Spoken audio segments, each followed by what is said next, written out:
So hello guys, तो weekly current affairs वाले video में फेब्रवरी मंथ के दूसरे वाले हफ्ते का ये हमारा पहला वाला पार्ट होगा। तो चलिए बिना टाइम वेस्ट करे इसको स्टार्ट करते हैं। तो हमारा पहला प्रश्न देखिए क्या है, आकाशवाणी संगीत सम्मेलन का नाम बदलकर क्या कर दिया गया? तो आंसर होगा पंडित भीमसेन जोशी आकाशवाणी संगीत सम्मेलन। तो आकाशवाणी संगीत सम्मेलन को अब से भारत रत्न पंडित भीमसेन जोशी आकाशवाणी संगीत सम्मेलन कहा जाएगा। और अभी गवर्नमेंट ऑफ इंडिया ने 4 फरवरी 2021 से 2022 तक पंडित भीमसेन जोशी के शताब्दी वर्ष मनाने का फैसला किया। ये जो पंडित भीमसेन जोशी हैं, इन्हें भारत रत्न कब मिला था? 2009 में। बाकी नेताजी सुभाष चंद्र बोस जी से याद होगा, इनकी जयंती होती है 23 जनवरी को, जिस दिन से अब हम लोग पराक्रम दिवस के रूप में मनाएंगे।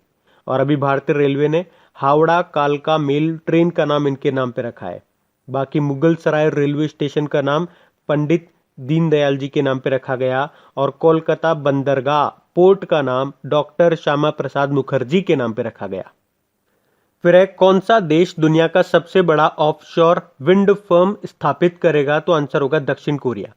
तो साउथ कोरियन सरकार ने राष्ट्रपति मून जे इन के नेतृत्व में 2030 तक, कब तक? 2030 तक देश में दुनिया का सबसे बड़ा पवन ऊर्जा संयंत्र यानी कि ऑफशोर विंड फर्म स्थापित करने की घोषणा की है। वैसे आपको बता दूं, वर्तमान में जिसकी लागत आएगी $43.2 बिलियन और इसकी कैपेसिटी कितनी होगी? 8.2 गीगावाट। वैसे आपको बता दूं, ये तो बनेगा 2030 तक, लेकिन वर्तमान में दुनिया का सबसे बड़ा अपतटीय पवन ऊर्जा फर्म ये ब्रिटेन में है, जिसकी कैपेसिटी 1.12 गीगावाट है। देखो, साउथ कोरिया से याद रख लो, इसकी कैपिटल सियोल है, करेंसी है साउथ कोरियन वॉन, प्रेसिडेंट हो गए मून जे इन। बढ़ते आगे।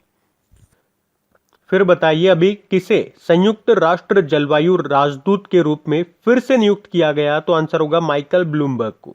तो अभी संयुक्त राष्ट्र महासचिव हैं जो एंटोनियो गुतेरेस, उन्होंने जलवायु परिवर्तन और समाधान पर अपने विशेष दूत के रूप में माइकल ब्लूमबर्ग को फिर से नियुक्त किया है। बाकी जेनेट येलेन अमेरिका की पहली महिला वित्त मंत्री फाइनेंस मिनिस्टर बनी। हेनरी मोनेट फेसबुक के पहले मुख्य अनुपालन अधिकारी चीफ कंप्लायंस ऑफिसर बने। और एनिका सोरेनस्टीम ये स्वीडन से हैं।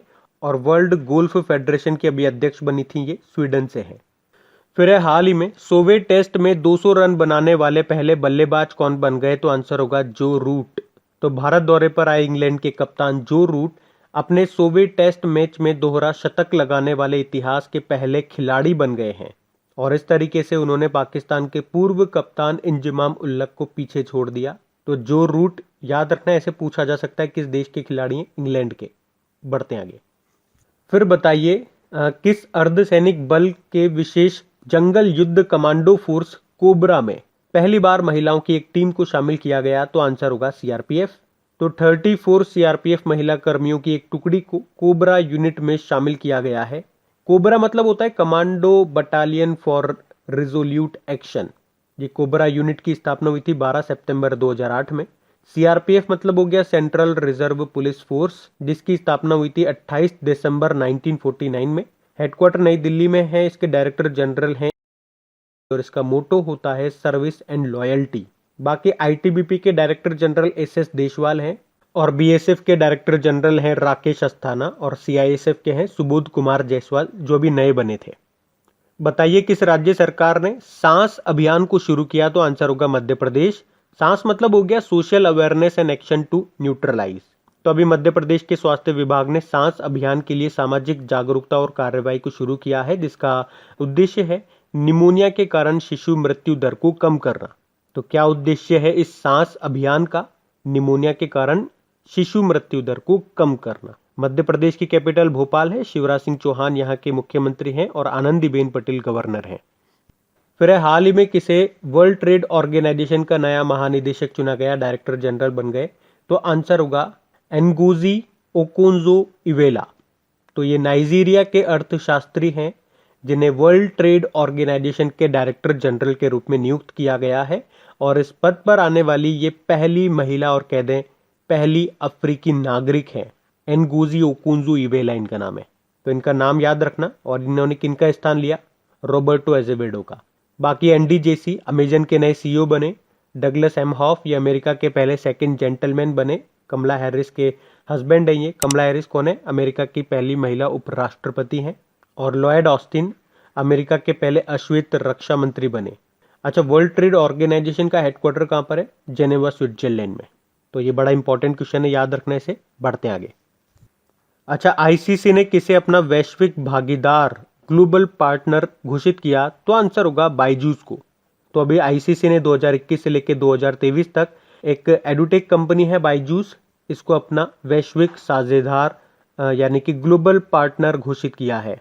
तो इस पीरियड में जितने भी आईसीसी के इवेंट्स होंगे, चाहे फिर वो मेंस T20 वर्ल्ड कप हो जो कि भारत में होगा, या वुमेन्स वर्ल्ड कप होगा जो न्यूजीलैंड में होगा, तो मतलब आईसीसी के जितने भी इवेंट्स होंगे उन हर इवेंट में बायजूस के लोगों को दिखाया जाएगा। आपको बता दूं, बायजूस ये 2019 में इंडियन क्रिकेट टीम का ऑफिशियल टी शर्ट पार्टनर था। बायजूस के संस्थापक और सीईओ कौन है? बायजूस रविंद्रन। बढ़ते हैं आगे। फिर अभी किसने अपने करियर में तीसरी बार एलन बॉर्डर मेडल जीता है? तो आंसर होगा स्टीव स्मिथ ने। तो पूर्व ऑस्ट्रेलियाई कप्तान है ये स्टीव स्मिथ, जिन्होंने साल 2020-21 के लिए ऑस्ट्रेलियाई क्रिकेट अवार्ड्स में अपने करियर का तीसरा एलन बॉर्डर मेडल जीता है। इनके अलावा बेथ मुनी ने ऑस्ट्रेलियाई क्रिकेट पुरस्कारों में किसी भी महिला खिलाड़ी को दिए जाने वाले शीर्ष सम्मान बेलिंडा क्लार्क पुरस्कार को जीता है। ये बेथ मुनी का पहला बेलिंडा क्लार्क पुरस्कार है। इनके अलावा साल 2021 के लिए जो भी ऑस्ट्रेलियाई क्रिकेट पुरस्कार रहे हैं उनकी सूची में लिस्ट यहाँ पे आपको शो कर रहा हूँ, तो आप उसे देख सकते हो। बाकी अजिंक्य रहाणे जॉनी मुलाक पदक के पहले प्राप्तकर्ता रहे। जो रूट हमने पढ़ा था, इंग्लैंड के कप्तान हैं, ये कैप्टन हैं, अभी 100वें टेस्ट में 200 रन बनाने वाले पहले बल्लेबाज बने ये। फिर हाल ही में किसने जनवरी 2021 का ICC player of the month award जीता है? तो आंसर होगा ऋषभ पंत। तो भारतीय विकेट कीपर और बल्लेबाज हैं ये ऋषभ पंत, जिनको पहले ICC player of the month award 2021 से सम्मानित किया गया। इनके अलावा साउथ अफ्रीका की हैं शबनीम इस्माइल, इनको जनवरी 2021 के ICC women's player of the month का अवार्ड मिला है। तो पुरुषों में तो ऋषभ पंत को और महिलाओं में शबनीम इस्माइल को, जो कि साउथ अफ्रीका से हैं। यह आईसीसी ने अपना नया अवार्ड शुरू किया है, player of the month award, है ना। तो जनवरी के लिए दोनों अवार्डी का नाम आप याद रखना। आईसीसी का हेडक्वार्टर आपको दुबई में मिलेगा, दुबई यूएई में। ग्रेग बार्कले अभी इसके नए चेयरमैन बने थे, जो कि न्यूजीलैंड से हैं। मनु सानी तो इसके सीईओ हैं ही सही। फिर हाल ही में उत्तर प्रदेश सरकार ने लैंड होल्डिंग की पहचान करने के लिए कितने अंकों का यूनिकोड जारी किया? तो आंसर होगा 16। तो अभी उत्तर प्रदेश सरकार ने राज्य में सभी प्रकार के लैंड होल्डिंग्स को चिन्हित करने के लिए एक 16 अंकों का यूनिकोड सिस्टम शुरू किया है। इस सिस्टम का मुख्य उद्देश्य है भूमि विवादों के मामले में जांच करना और विवादित भूमि की नकली रजिस्ट्रियों को समाप्त करना और लोगों को धोखेबाजों के जाल में फंसने से बचाना। तो इससे होगा क्या? इससे राज्य में भूमि के हर टुकड़े की एक अपनी अलग पहचान होगी। उत्तर प्रदेश की बात करेंगे, कैपिटल इसकी लखनऊ है। योगी आदित्यनाथ यहाँ के मुख्यमंत्री हैं, आनंदीबेन पटेल गवर्नर हैं। फिर है भारत की पहली भूतापीय क्षेत्र विकास परियोजना की स्थापना करेगा कौन? तो आंसर होगा लद्दाख। तो भारत का पहला भूतापीय विद्युत परियोजना राज्य स्वामित्व वाले तेल और प्राकृतिक गैस निगम यानी कि ओएनजीसी द्वारा पूर्वी लद्दाख के पूगा गांव में इसे लागू किया जाएगा। तो भूतापीय क्षेत्र विकास परियोजना के रूप में जाने जाने वाली परियोजना को 3 चरणों में लागू किया जाएगा और इसे 2022 के अंत तक चालू करने की योजना है। तो इस परियोजना से ऊर्जा का उपयोग पड़ोसी गांवों में 24 घंटे बिजली आपूर्ति देने के लिए किया जाएगा। भूतापीय ऊर्जा मतलब इंग्लिश में बोलेंगे जियोथर्मल एनर्जी। ये एक रिन्यूएबल एनर्जी है, नवीकरणीय ऊर्जा है, क्योंकि ये पृथ्वी के आंतरिक भाग से निकलने वाली गर्मी से शक्ति उत्पन्न करती है। जियोथर्मल। ओएनजीसी के सीएमडी शशि शंकर है। और लद्दाख से सबसे इंपॉर्टेंट पॉइंट, अभी भारत की 42वीं 42 नंबर की रामसर साइट जो है वो लद्दाख से ही है। तसोकर झील उसे कहते हैं। फिर है हाल ही में सनडांस फिल्म फेस्टिवल 2021 में किस भारतीय डॉक्यूमेंट्री फिल्म ने ऑडियंस अवार्ड जीता है? तो आंसर होगा राइटिंग विद फायर। तो राइटिंग विद फायर नाम की एक भारतीय डॉक्यूमेंट्री फिल्म ने सनडांस फिल्म फेस्टिवल 2021 में वर्ल्ड सिनेमा डॉक्यूमेंट्री श्रेणी में ऑडियंस अवार्ड जीता है। ये फिल्म दलित महिलाओं के द्वारा चलाए जा रहे भारत के एकमात्र समाचार पत्र खबर लहरिया के उदय का वर्णन करती है। फिर बताइए, हाल ही में अख्तर अली का निधन हो गया, इनका संबंध किस खेल से था? तो आंसर होगा टेनिस। तो भारत के पूर्व टेनिस कोच थे ये अख्तर अली, जिनका भी 81 वर्ष की उम्र में निधन हो गया। अभी बॉलीवुड एक्टर राजीव कपूर का भी निधन हो गया था। तो अख्तर अली, इनका संबंध था टेनिस से। बढ़ते आगे। फिर है, हाल ही में किस एयरपोर्ट ने वॉइस ऑफ द कस्टमर का पुरस्कार जीता? तो आंसर होगा बेंगलुरु इंटरनेशनल एयरपोर्ट। तो अभी बेंगलुरु इंटरनेशनल एयरपोर्ट ने एयरपोर्ट काउंसिल इंटरनेशनल वर्ल्ड के वॉइस ऑफ द कस्टमर का पुरस्कार जीता है। तो ये वॉइस ऑफ द कस्टमर पहल उन हवाई अड्डों को मान्यता देती है जिन्होंने 2020 में नोवेल कोरोना वायरस महामारी के दौरान अपने ग्राहकों को प्राथमिकता देना जारी रखा। अभी हैदराबाद इंटरनेशनल एयरपोर्ट से याद होगा, भारत की पहली संपर्क रहित कार पार्किंग शुरू की थी। और पुदुचेरी हवाई अड्डे से आपको याद होगा, एयरपोर्ट अथॉरिटी ऑफ इंडिया का ये पहला 100% सोलर एनर्जी से चलने वाला एयरपोर्ट बना। और देश का पहला एक्सक्लूसिव प्राइवेट जेट टर्मिनल शुरू हुआ इंदिरा गांधी इंटरनेशनल एयरपोर्ट पे। फिर बताइए, किसे वैश्विक नागरिकता दूत के रूप में मान्यता दी गई? तो आंसर होगा श्री श्री रविशंकर को। तो भारतीय आध्यात्मिक गुरु हैं ये श्री श्री रविशंकर, जिनको एक प्रसिद्ध अमेरिकी विश्वविद्यालय ने ग्लोबल सिटीजनशिप एनवॉय के रूप में मान्यता दी है। बाकी doctor Amit Kesarwani, doctor APJ Abdul Kalam scientist award 2021 जीता था। डॉक्टर शीला केनी राष्ट्र फ्लोरेंस नाइटिंगेल पुरस्कार 2020 जीता। और डॉक्टर राजेंद्र सिंह भंडारी सुभाष चंद्र बोस आपदा प्रबंधन पुरस्कार जीता। फिर ब्लूमबर्ग द्वारा जारी इनोवेशन इंडेक्स में भारत किस स्थान पर रहा? तो आंसर होगा 50वें स्थान पे। तो इस इंडेक्स में दुनिया के 60 देशों को शामिल किया गया, जिसमें टॉप पे रहा साउथ कोरिया, सेकंड पे सिंगापुर, तीसरे पे रहा स्विट्जरलैंड, और भारत इसमें 50वें स्थान पे रहा। साउथ कोरिया से याद होगा, दुनिया का भी सबसे बड़ा ऑफशोर विंड फर्म ये स्थापित करेगा साउथ कोरिया, हमने पढ़ा था। अच्छा, अभी आपको याद होगा, इकोनॉमिस्ट इंटेलिजेंस यूनिट ने 2020 का लोकतंत्र सूचकांक डेमोक्रेसी इंडेक्स जारी किया था, जिसमें भारत 53 नंबर पे था और टॉप पे रहा नॉर्वे। और उसी के साथ अभी इकोनॉमिस्ट इंटेलिजेंस यूनिट ने ही Asia Pacific personalised health index जारी किया था, जिसमें भारत 10वें स्थान पे था, उसमें टॉप पे सिंगापुर था। और अभी जो कोरोना वायरस प्रदर्शन सूचकांक आया था, उसमें भारत 86 नंबर पे था और टॉप पे न्यूजीलैंड था।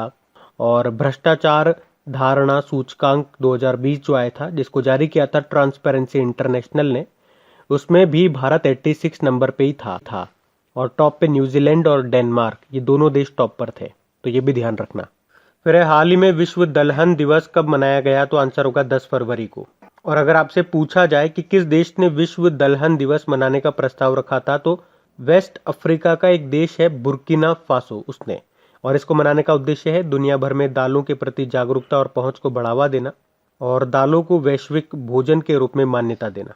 इसकी थीम रही nutritious seeds for a sustainable future. इसके अलावा 10 फरवरी को ही नेशनल डी वार्मिंग डे के रूप में भी मनाया जाता है। तो और इसको मनाने का उद्देश्य है 1 से लेकर 19 साल की आयु के बच्चों में आंतों के कीड़े को खत्म करना, नेशनल डी वार्मिंग डे। फिर बताइए, 300 टेस्ट विकेट लेने वाले तीसरे भारतीय तेज गेंदबाज कौन बन गए हैं? तो आंसर होगा ईशांत शर्मा। तो भारतीय तेज गेंदबाज हैं ये ईशांत शर्मा, और टेस्ट क्रिकेट में 300 विकेट लेने वाले देश के 6वें नंबर के भारतीय और तीसरे पेसर बन गए। तो 98 मैचों में उन्होंने ये मुकाम हासिल किया। अच्छा, हमने कहा 6ठे भारतीय बन गए, तो इनसे पहले 5 कौन कौन है ऐसा मुकाम हासिल करने वाले? अनिल कुंबले, कपिल देव, रविचंद्रन अश्विन, हरभजन सिंह और जहीर खान। अभी याद होगा ऋषभ पंत से आपको जनवरी 2021 का ICC player of the month का अवार्ड जीता था। और शबनीम इस्माइल, इन्होंने महिलाओं में जनवरी 2021 का ICC player of the month का अवार्ड जीता था। पुरुषों में तो ऋषभ पंत ने और महिलाओं में शबनीम इस्माइल ने, साउथ अफ्रीका की है ये शबनीम। अजिंक्य रहाणे, जॉनी मुलाक पदक के पहले प्राप्तकर्ता रहे ये।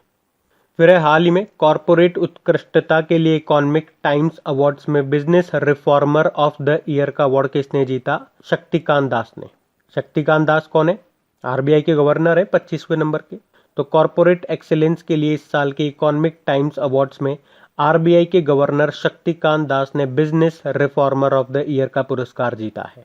और इसमें एचडीएफसी बैंक के जो पूर्व मैनेजिंग डायरेक्टर थे आदित्य पुरी, उन्होंने लाइफ टाइम अचीवमेंट अवार्ड जीता। जबकि एंटरप्रेन्योर ऑफ द ईयर का अवार्ड जीता है अदार पूनावाला ने। बाकी मुस्तबा हुसैन 2019-20 के लिए बिस्मिल्लाह खान पुरस्कार जीता था।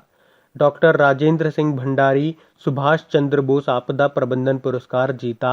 और वीरेंद्र सिंह राठौड़ राष्ट्रीय सड़क सुरक्षा पुरस्कार 2021 से सम्मानित किया था इनको। अच्छा, अब बताइए, अंतरराष्ट्रीय ऊर्जा एजेंसी की नवीनतम रिपोर्ट के अनुसार ऊर्जा खपत में भारत किस स्थान पे है? तो आंसर होगा तीसरे स्थान पे।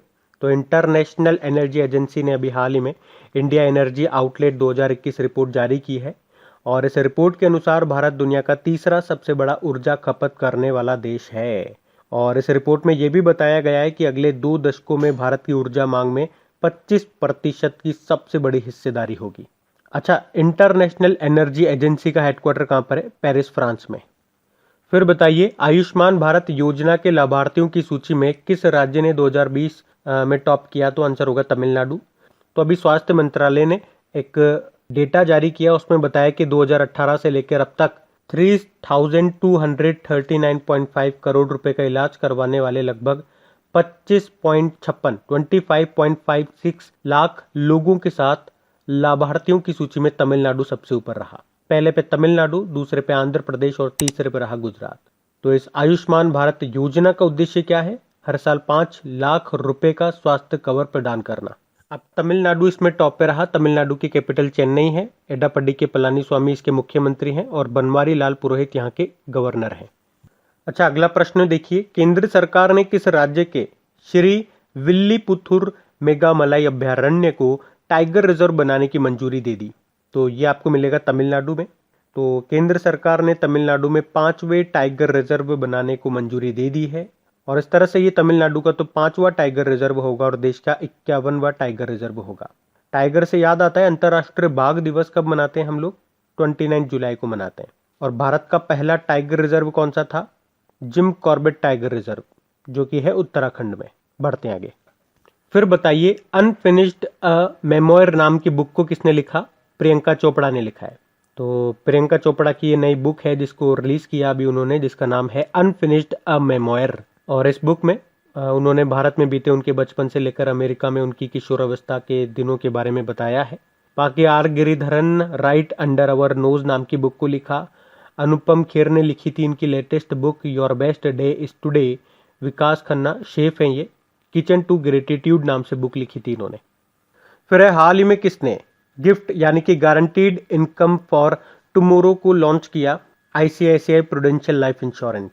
तो अभी आईसीआईसीआई प्रूडेंशियल लाइफ इंश्योरेंस ने गिफ्ट यानी कि गारंटीड इनकम फॉर टुमारो को लॉन्च किया है और ये पॉलिसी होल्डर्स को अपने दीर्घकालिक वित्तीय लक्ष्यों को प्राप्त करने में मदद करता है और इस तरह से ये ग्राहकों को गारंटीकृत आय यानी कि इनकम प्रदान करके भविष्य की आय की अनिश्चितता को समाप्त करने में सक्षम बनाता है। आईसीआईसीआई प्रूडेंशियल लाइफ इंश्योरेंस, इसका हेडक्वार्टर मुंबई में है और इसके सीईओ हैं एनएस खन्ना। फिर है काजीरंगा राष्ट्रीय उद्यान में नवीनतम जनगणना के अनुसार कुल कितने पक्षी दर्ज किए गए? तो आंसर होगा 93,491।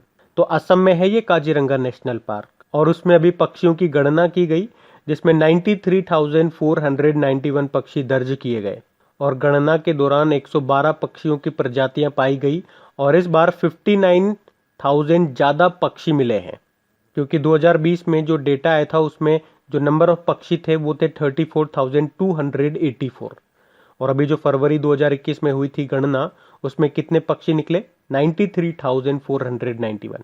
तो ये भी ध्यान रख लेना, कई बार इस तरह से डेटा रिलेटेड भी प्रश्न पूछ लिए जाते हैं, डायरेक्ट प्रश्न आते हैं। तो ये प्रश्न तो आप तभी कर पाओगे जब आपने पढ़ा होगा इसके बारे में। फिर है किस राज्य में कोविड योद्धा स्मारक बनाए जाएंगे? तो आंसर होगा उड़ीसा में। तो उड़ीसा सरकार कोविड योद्धाओं के बलिदान और सेवाओं को सम्मानित करने के लिए भुवनेश्वर में कोविड योद्धा स्मारक का निर्माण करेगी। तो कोविड-19 के कारण जान गंवाने वाले सभी स्वास्थ्य कर्मियों और दूसरे सहायता सेवाओं को शहीद का दर्जा दिया जाएगा। उड़ीसा की कैपिटल भुवनेश्वर है। नवीन पटनायक यहाँ के मुख्यमंत्री हैं और उड़ीसा के नए चीफ जस्टिस अभी कौन बने? एस मुरलीधर। और यहाँ पहले जो चीफ जस्टिस थे मोहम्मद रफीक, वो मध्य प्रदेश में चले गए। फिर बताइए, international day of women and girls in science ये कब मनाया गया? तो आंसर होगा 11 फरवरी को। हर साल 11 फरवरी को ही मनाया जाता है इसे, international day of women and girls in science के रूप में। और इसकी थीम रही कोविड-19 के खिलाफ लड़ाई में सबसे आगे महिला वैज्ञानिक, यानी कि women scientist at the four front of the fight against covid.